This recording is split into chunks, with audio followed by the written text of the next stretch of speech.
여러분, 한 주간 평안하셨습니까? 오늘이 벌써 화요 성경 공부 6번째 시간입니다. 오늘 강의로 이제 반 남았습니다. 강의를 들으시면서 실제적으로 기도를 실습해 보시니 여러분 어떠신가요? 어떤 분들은 기도하는 것이 참 쉽고 별로 어렵지 않다 하는 분들도 계시겠고, 또 어떤 분들은 기도하는 게 참 너무 어렵다. 성경의 인물들, 그리고 역사의 인물들, 그들이 기도했던 기도의 내용, 그리고 기도의 모습이 내가 따라하기에는 조금 버겁다 하시는 분들도 계실지 모르겠습니다. 그런데 여러분, 중요한 것은 기도가 하기 쉽느냐, 쉽지 않느냐가 아닙니다. 보다 중요한 것은 기도를 하느냐, 하지 않느냐인 것이죠. 아무리 기도가 쉬워도 하지 않으면 그것은 아무런 소용이 없습니다. 제가 기도에 관한 글을 읽다가 C.S. 루이스가 이야기한 내용을 좀 소개해 드리고자 합니다. C.S. 루이스는 20세기 최고의 기독교 변증가라고 할 수 있는데요. 그의 잘 알려진 작품으로는 영화로까지 제작이 된 나니아 연대기가 있습니다. 그가 기도에 대해서 궁금증을 갖고 기도가 무엇인지, 기도를 좀 더 알고 싶어 하는 그런 사람들에게 기도가 무엇인가를 알려주면서 이렇게 이야기를 했습니다. 우리가 알려는 것은 완전할 때 기도하는 법이 아니라 지금 이 모습으로 기도하는 법입니다. 저는 이 말이 참 가슴에 와 닿았습니다. 우리는 흔히 내가 완전해지면, 내가 좀 더 성숙해지면 그때 기도를 하려는 생각을 가지고 있습니다. 내가 기도할 수 있는 여건이 허락되면 하겠다. 내가 기도할 수 있는 장소가 허락되면 하겠다. 내가 기도를 좀 더 잘할 수 있도록 어떠한 신앙의 내공이 쌓이면은 좀 기도를 할 수 있지 않을까 하는 그런 생각을 가지고 있는데, 하지만 여러분, 우리가 완벽해지는 때는 오지 않습니다. 그리고 기도는 내가 완벽해서 하는 것이 아니지요. 기도에 있어서 가장 중요한 것은 내 모습 그대로, 이대로를 가지고 기도하는 것입니다. 마치 다윗이 그러했듯이 언제 어디서나 우리는 기도를 해야 하고, 또 어떤 마음의 상태에 있다 할지라도 우리는 기도하기를 게을리해서는 안 되는 것이죠. 성경과 역사에 나오는 위대한 기도의 사람들이 완벽한 기도를 해서 그 사람들이 위대한 사람들이 된 것이 아닙니다. 그들이 기도했기 때문에 위대한 사람이 된 것이죠. 기도가 비결입니다. 기도가 능력입니다. 혹시 아직까지도 기도의 바다에 뛰어들기가 조금 주저하는 분이 계시다면 여러분, 과감하게 한번 뛰어들어 보십시오. 그 기도의 바다라고 하는 안에 숨겨져 있는 놀라운 진주를 발견하게 될 것입니다. 오늘 성경에 나오는 여인들의 기도를 좀 살펴보려고 하는데요. 그에 앞서서 지난주 그리고 지지난주에 우리가 다루었던 왕들의 기도와 선지자들의 기도를 좀 복습해 보도록 해보겠습니다. 먼저 왕들의 기도입니다. 왕들의 기도는 다윗과 솔로몬의 기도를 살펴보았는데요. 다윗의 기도는 그가 가진 기도의 특징은 무엇이었습니까? 상황과 장소를 가리지 않는 기도. 언제 어디서든지 기도의 장소로, 또 기도의 상황으로 삼고 그는 하나님께 기도를 드렸었습니다. 두 번째, 다윗의 기도가 가진 특징은 있는 감정 그대로를 하나님께 올려드리는 그런 기도였습니다. 숨기지 않았죠. 자신에게 나오는 이 화라든지 또 분노, 이런 것들을 감추지 않았습니다. 있는 그대로를 하나님께 기도로 승화시켰을 때 하나님께서 그 기도를 받으신 것입니다. 그리고 이제 솔로몬의 기도는 1000번째 기도를 통해서 이 1000번째 기도가 가진 특징은 하나님 중심, 그리고 사명 중심, 그리고 타인 중심의 기도였다, 이렇게 말씀을 드렸고, 또 성전 건축 기도는 하나님께서 우리가 기도할 때 그것을 들으신다라고 하는 것과, 그리고 반드시 그 들으심에 대해서 응답하신다는 것을 믿는 그 믿음으로 드리는 기도다, 이렇게 말씀을 드렸습니다. 다음으로는 선지자들의 기도입니다. 이스라엘의 여러 선지자들 중에 사무엘과 다니엘의 기도를 우리가 살펴보았는데요. 사무엘이 드린 기도의 특성은 하나님께 자신의 어떤 요구사항만 그런 늘어놓는 말만 하는 기도가 아니라 하나님께서 뭐라고 말씀하시는지 그 말씀을 듣고자 하는 듣는 기도였다라고 하는 것입니다. 그리고 다니엘이 드린 기도는 남들에게 들킬까봐 두려워서 무서워서 위축된 상태로 숨어서 드리는 기도가 아니라 담대함으로 드리는 담대한 기도였다라고 하는 것이었고, 또 이 두 선지자들의 기도에서 찾아볼 수 있는 공통점은 무엇인가? 그들의 기도가 습관화된 기도였다라고 하는 것이었습니다. 어쩌다가 드리거나 또 문제가 생겼을 때만 드리는 그런 기도가 아니라 기도 자체가 이들의 생활 습관이 되었고 또 일상이 된 상태에서 정해진 루틴에 따라서 드리는 기도였다 하는 것을 우리가 지난주에 살펴보았습니다. 자, 그럼 이제 여인들의 기도에 대해서 살펴보겠습니다.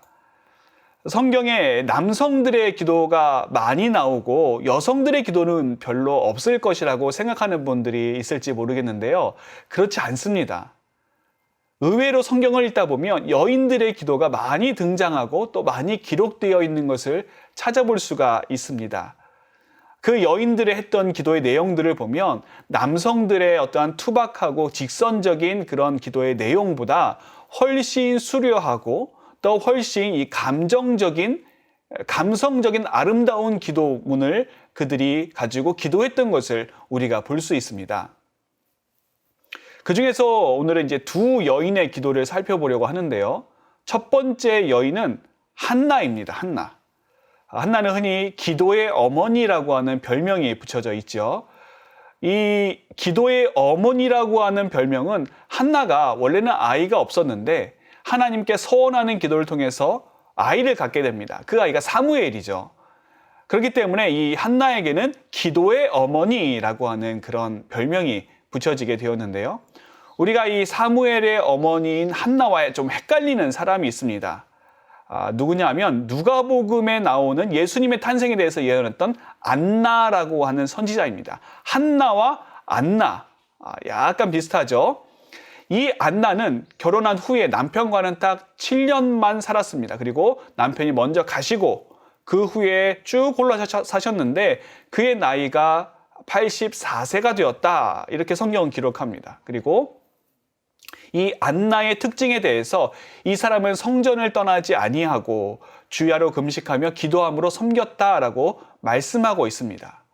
그러니 안나라고 하는 분도 기도를 많이 하셨던 분이고 한나가 기도의 어머니라고 한다면 이 안나는 기도의 할머니 정도가 되는 그런 분입니다. 이제 여러분 이 한나와 기도의 어머니 한나와 이 선지자 안나를 헷갈리지 않으셨으면 좋겠습니다.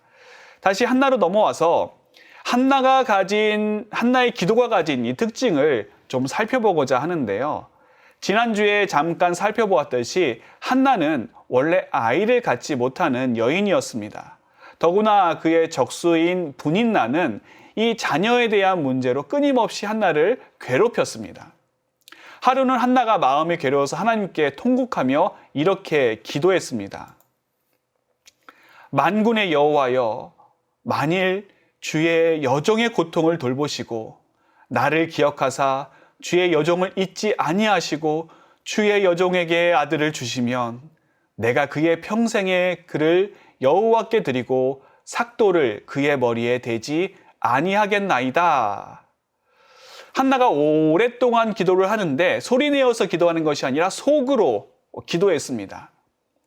그 모습을 본 엘리 제사장은 한나가 술에 취한 줄로 알고 한나를 나무랬습니다. 아니 대낮부터 이렇게 술에 취해서 언제까지 이러고 있을 거냐? 그러면서 막 나무랬죠. 그때 한나가 엘리 제사장에게 이렇게 이야기를 합니다. 내 주여 그렇지 아니하니이다. 나는 마음이 슬픈 여자라 포도주나 독주를 마신 것이 아니요 여호와 앞에 내 심정을 통한 것뿐이오니 당신의 여종을 악한 여자로 여기지 마옵소서. 내가 지금까지 말한 것은 나의 원통함과 격분됨이 많기 때문이니이다. 이렇게 이야기를 했습니다. 여러분 한번 여기서 보십시오. 지금 슬픈 마음을 하나님 앞에 내어놓고 자신의 원통함과 또 격분됨을 하나님께 아뢰는 것. 어디서 많이 보던 기도의 모습 아닙니까? 예, 다윗의 기도, 자신의 있는 감정 그대로를 하나님께 드리는 다윗의 기도와 비슷한 것을 볼 수가 있습니다. 그러므로 이 한나의 기도의 첫 번째 특징은 자신의 마음을 토로하는 기도입니다. 자신의 마음을 토로하는 기도. 한나는 다윗처럼 자신의 원통하고 비통한 마음을 하나님 앞에 숨기지 않았습니다. 오히려 그것을 기도의 소재로 삼았고 그것을 가지고 하나님 앞에 나아가 간절한 마음으로 기도했습니다. 여기에서 우리가 주의 깊게 볼 것은 이 한나가 자신의 어떠한 영생의 문제를 놓고 기도한 것이 아니었다고 하는 것입니다. 자신이 구원받고 나중에 어떤 천국 가는 그런 문제로 인해서 그가 아픈 마음으로 또 간절하게 하나님 앞에 기도한 것이 아니라 이 한나의 기도를 살펴보면 실생활, 지금 내가 살고 있는 이 실생활의 문제를 가지고 하나님 앞에 기도한 것을 우리가 볼 수 있습니다. 여러분, 우리의 슬픔과 아픔 또 원통함과 비통함은 어디로부터 오는 것입니까? 먼 미래에서 오는 것이 아니라 지금 내가 당하고 있는 이 현재의 삶에서 오는 것이죠. 우리의 일상 속에서 또 실제 생활 속에서 일어나는 일들로 인해서 내가 아파하고 내가 괴로워하고 내가 힘들어하는 것입니다. 때문에 우리가 기도라고 하는 것은 우리의 영혼을 위해서 또 우리의 구원을 위해서 영생을 위해서 기도할 뿐만이 아니라 우리의 실제적인 실생활의 문제에 대해서도 기도해야 하는 것입니다. 아까 소개한 C.S. 루이스가 쓴 스크루테이프의 편지라는 소설이 있습니다. 이것은 가상의 스크루테이프라고 하는 이제 악마인데요. 이 가상의 악마를 설정해서 그의 조카인 워무드라고 하는 악마에게 어떻게 하면 그리스도인들을 넘어지게 할 수 있는가?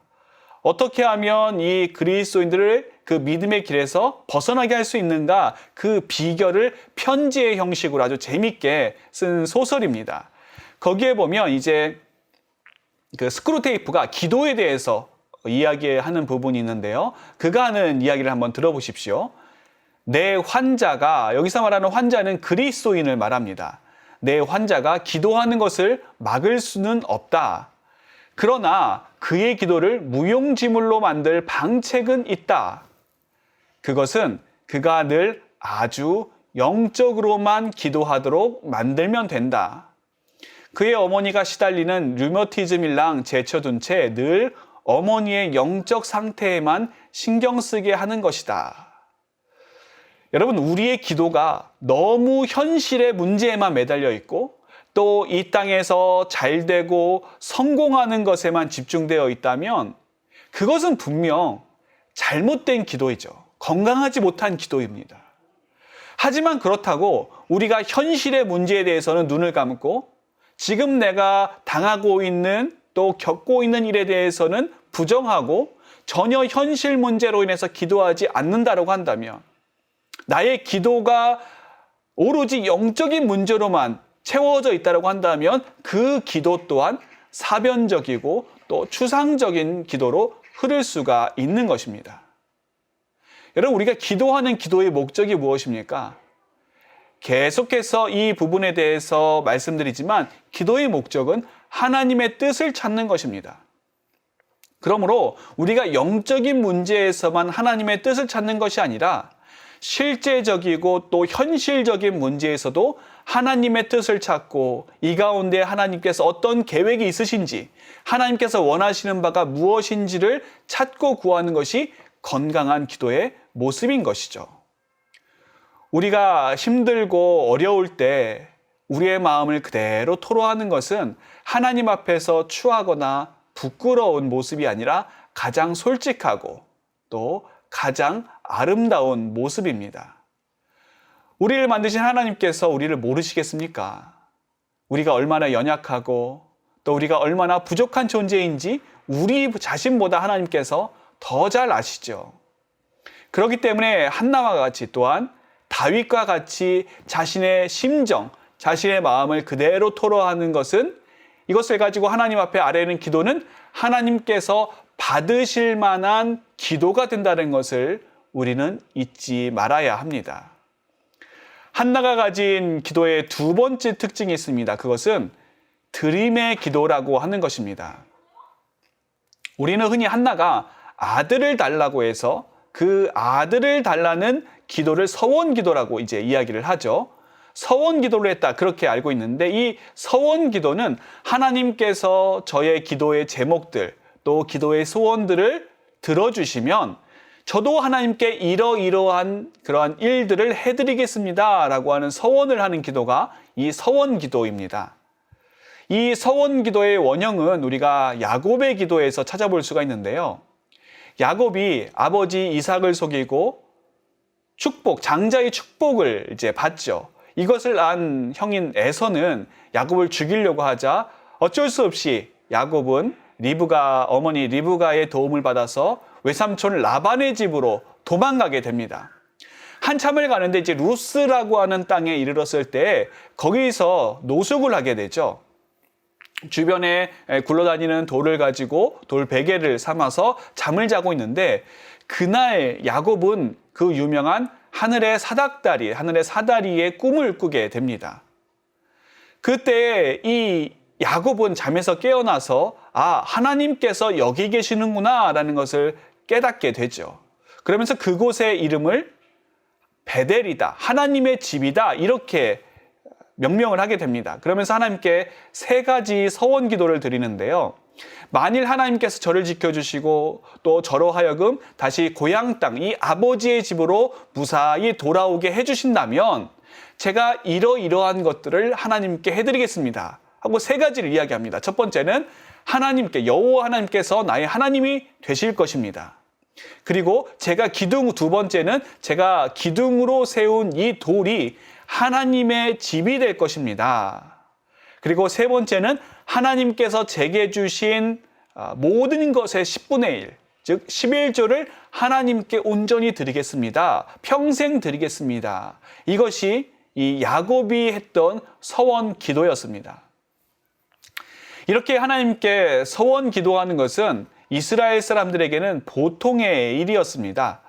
하나님께 서원하는 것 중에서 사람에 대한 서원이 있었는데 그것이 바로 나시린의 서원입니다. 나시린이 하나님께 서원한 사람들이죠.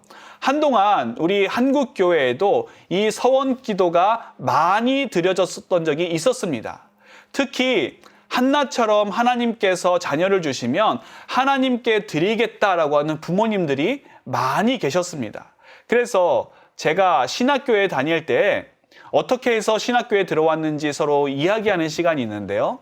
그 시간이 되면 해마다 빠지지 않고 꼭 나오는 레퍼토리가 뭐냐면 우리 부모님이, 우리 어머님이 나를 서원해서 내가 이 신학교로 오게 되었습니다.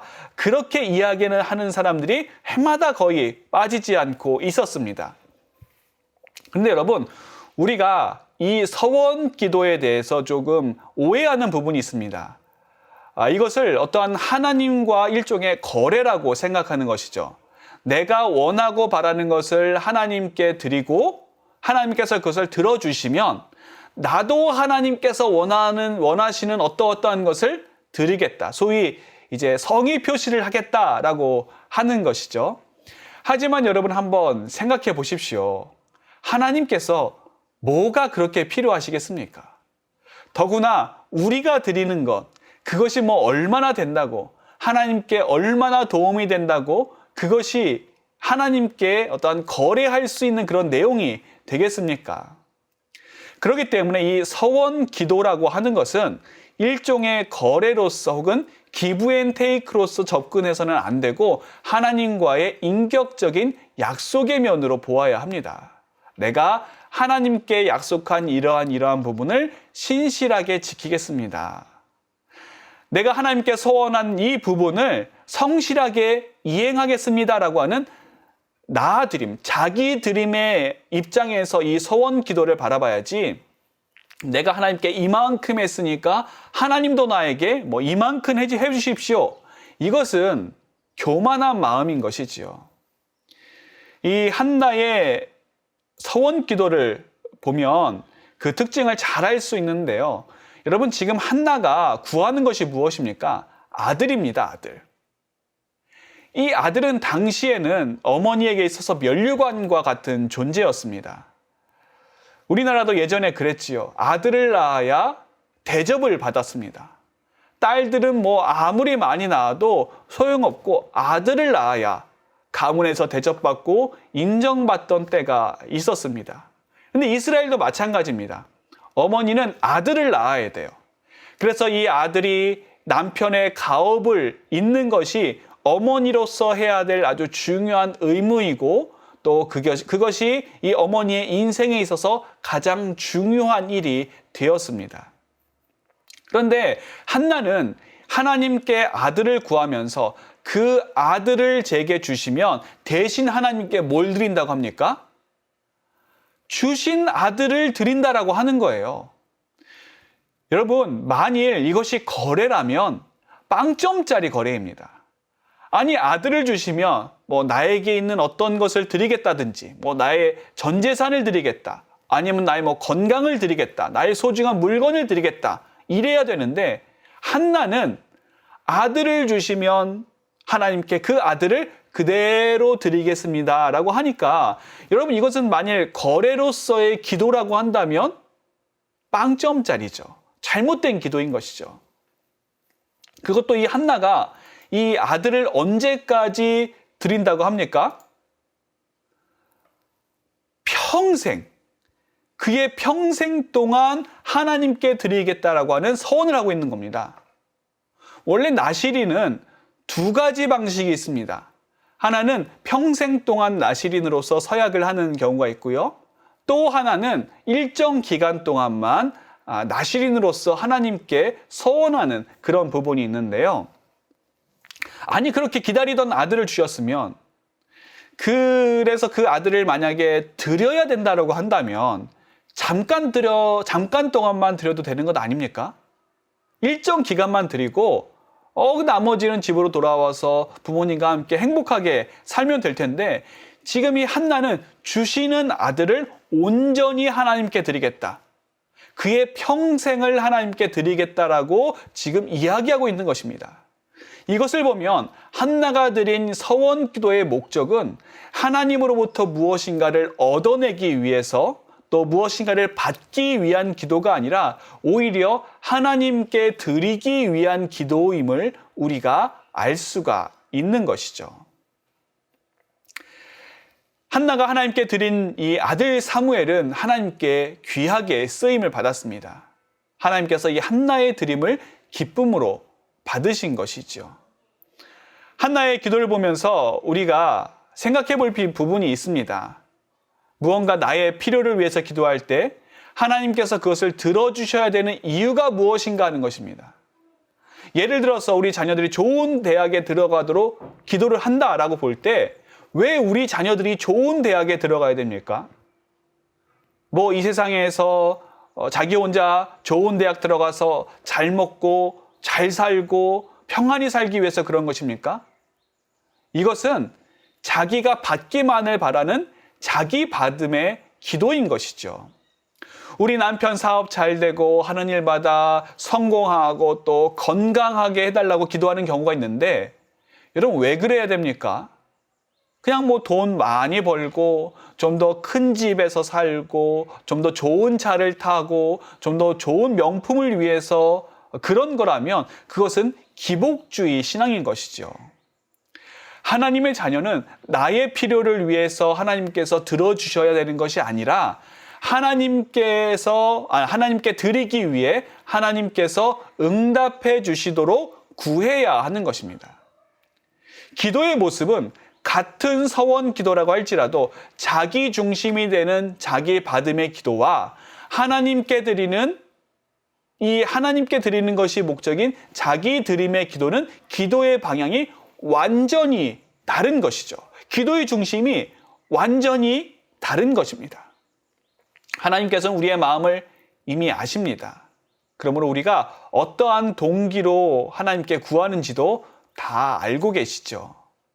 정말 우리가 하나님께 드리고자 하는 그런 마음으로 한나와 같이 드리는 기도를 할 수 있다면 우리 기도의 수준이 한 단계 업그레이드 될 것입니다. 그것이 참된 그리스도인이 드려야 할 성숙한 기도인 것이죠. 이제 두 번째 인물을 살펴보도록 하겠습니다. 두 번째는 마리아입니다. 구약에서 한 명을 살펴봤으니 이제 신약의 마리아의 기도를 우리가 좀 살펴보고자 합니다. 우리가 사도신경에서 고백하듯이 동정녀의 몸으로 아기 예수님을 잉태하게 된 이 사건은 너무나도 잘 알고 있는 사건이죠. 이제 천사가 마리아를 찾아옵니다. 그러면서 내가 잉태하여 아들을 낳을 것이니 그 이름을 예수라고 하여라. 이렇게 이야기를 하죠. 그러자 마리아가 반문을 합니다. 아니, 나는 남자를 알지 못하는데 어떻게 이런 일이 제게 있을 수 있습니까? 그러자 이 천사가 다시 이야기하죠. 성령이 내게 임하시고 지극히 높으신 이의 능력이 너를 덮을 것이다. 그리고 본래 임신하지 못하다고 했던 내 친족 엘리사벳도 늙어서 임신한 지가 이미 6개월이 되었다. 대저 하나님의 모든 말씀은 능하지 못하심이 없느니라. 이렇게 천사가 이야기를 합니다. 이 말을 들은 마리아가 놀라운 고백을 하게 되는데요. 그것이 바로 이것입니다. 주의 여종이오니 말씀대로 내게 이루어지이다. 주의 여종이오니 말씀대로 내게 이루어지이다. 이 마리아가 고백한 주의 여종이오니 말씀대로 내게 이루어지이다 라고 한 이 말은 그 자체가 엄청난 기도입니다. 마리아는 자신이 낳은 아들이 어떤 운명으로 살아갈 것인지를 알고 있었습니다.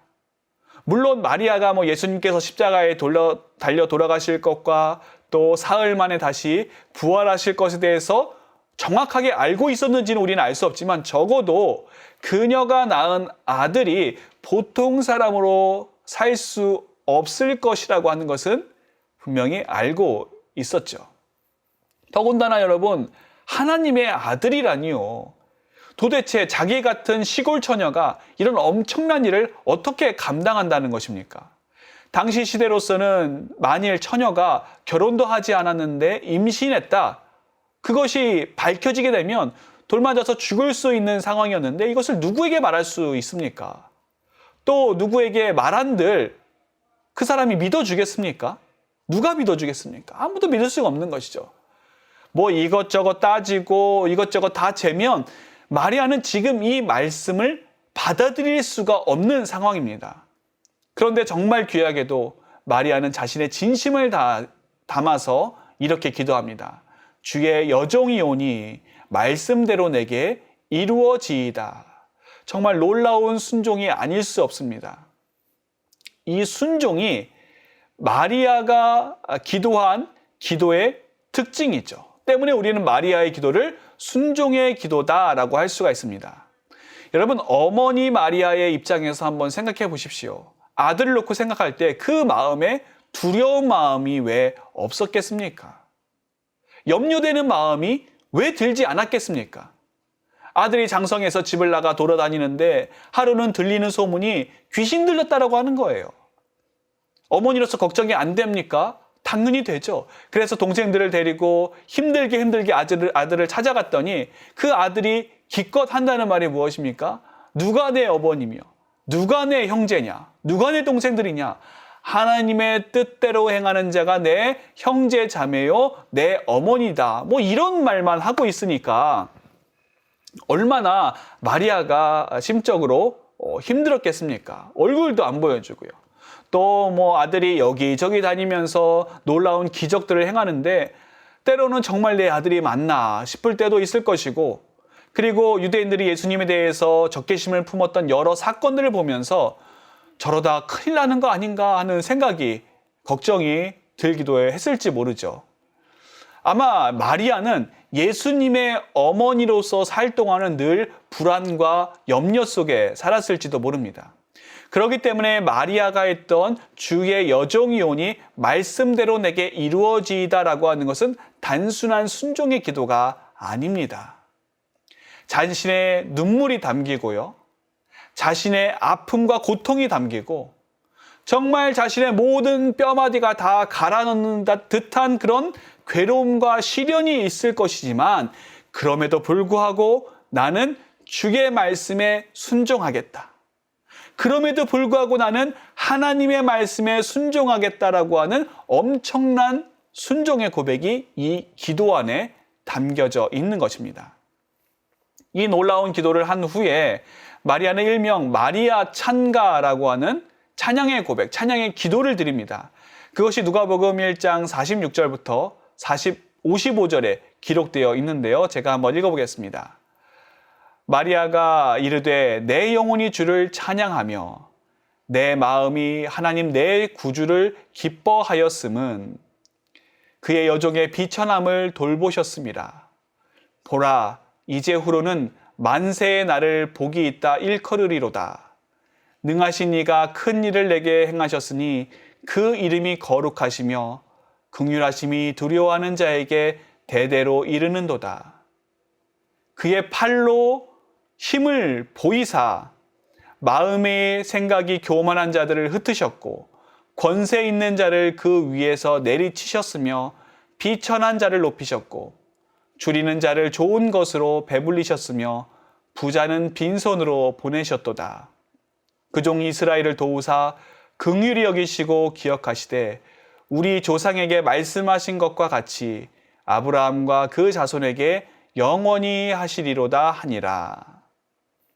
여러분, 이 마리아 찬가를 쭉 살펴보면 그 내용이 힘없고 비천한 자를 돌보시는 하나님께 감사와 찬양을 올려드리는 것을 볼 수가 있습니다. 또한 그런 자들에게 베푸시는 하나님의 놀라운 은혜의 역사, 구원의 역사에 대한 감격을 노래하고 있는 것을 볼 수가 있습니다. 여기 이 마리아의 고백에서 중요한 것 중에 하나가 바로 그 여종의 비천함을 돌보셨다라고 하는 것입니다.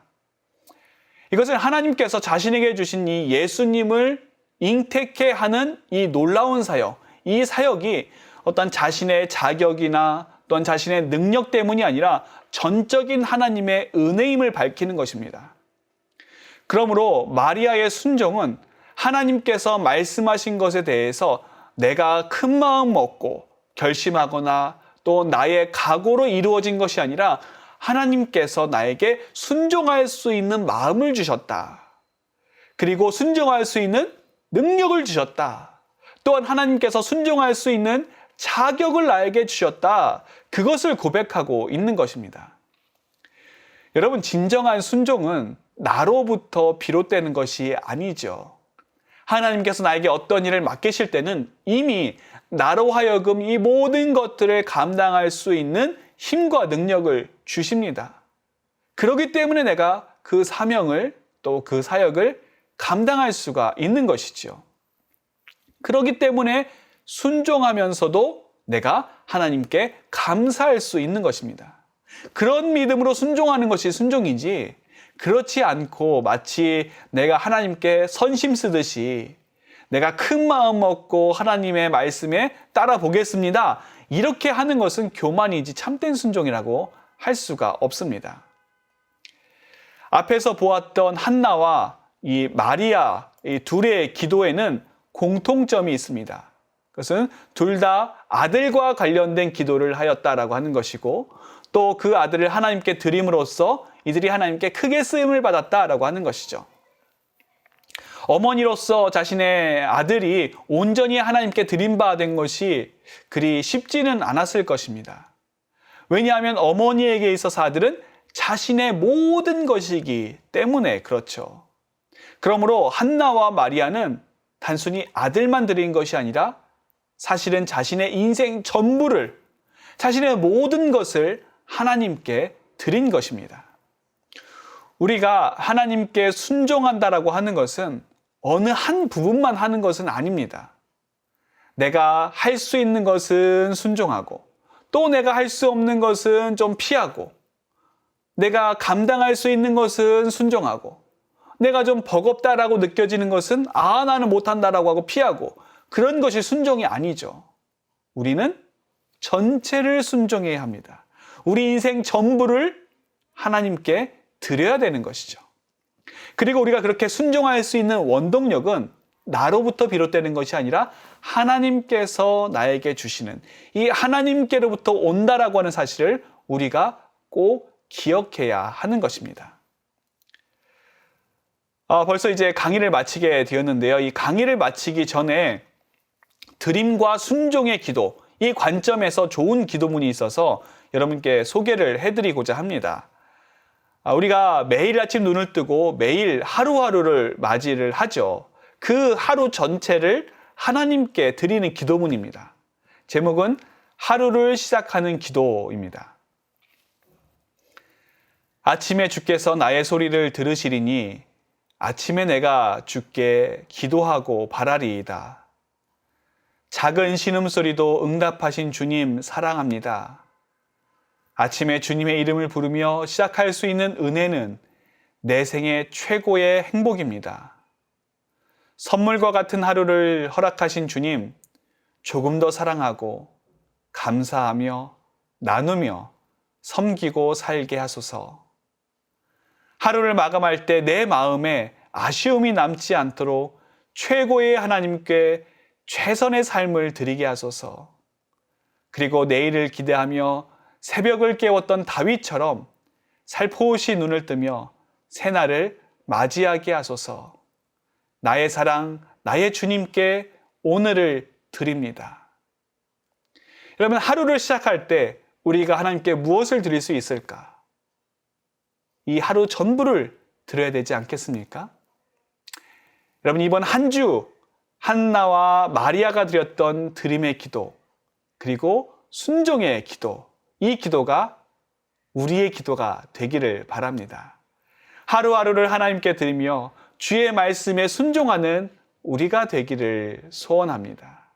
그래야 올 2021년에는 더욱 성숙한 기도로 우리의 기도의 지경과 기도의 수준이 한 단계 도약하게 되는 우리 모든 예수 소망의 성도님들 되시기를 간절한 마음으로 기도합니다. 이것으로 강의를 마치겠습니다. 여러분, 한 주간도 평안하십시오. 감사합니다.